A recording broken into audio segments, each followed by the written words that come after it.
aman aman ya ya ya ya ya ya ya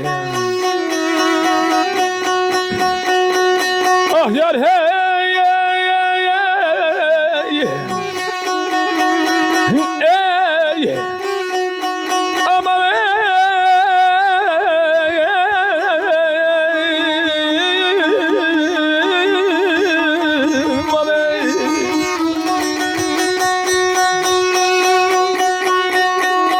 düşüncemde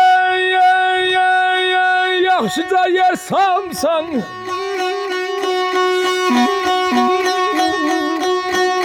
düşüncemde yaxşıca yer salsan ney koyum ah neden yandansın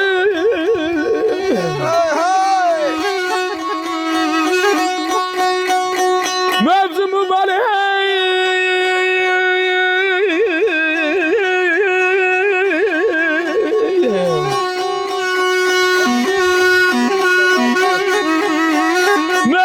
var mevzumu var senden başka söz mü var sen varsan sen gelen kimden danışmaya mamaycan mamay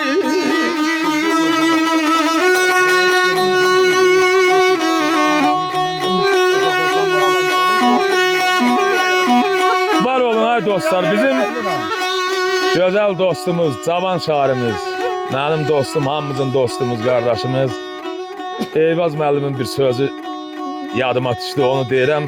Arkasınca Əfqan müəllimin o güzel bir havasını oxuyacaq. Bunu akşam fikirləşdim əvibəmi. Eyvaz müəllim biraz gec gəldi, ona görə yadıma düşdü Eyvaz müəllimin şeiri ki, düşüncəmdə yaxşıca yer salmışsan. Nəyi qoyum axı? Neden danışım? Mövzu mu var? Mövzu mu var? Senden başka söz mü var? Sen varsansa denen, sen varsansa denen, kimden danışım? Sen varsansa denen, kimden danışım? Ha danış, kimden sen danış.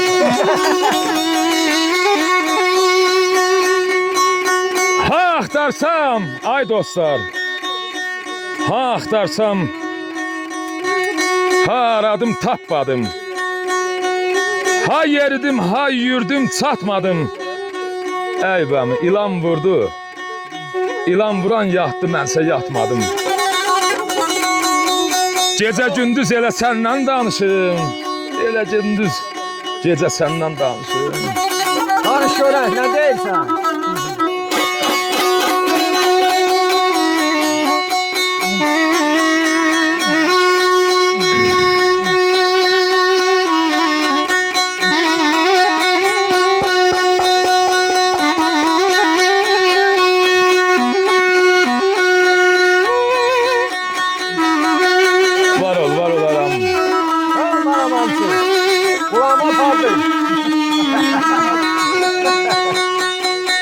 Ay bilirsen mi sensiz yalgız hasretim.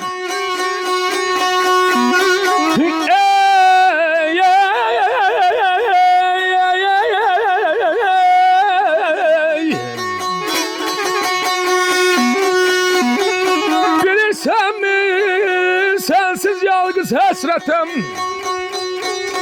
Sen yoksansa yersiz sözüm söhbətim. Yüreğine yol takmak için bir denem. Bütün günü sana benimle danışayım. Gel anam kurban ay canım.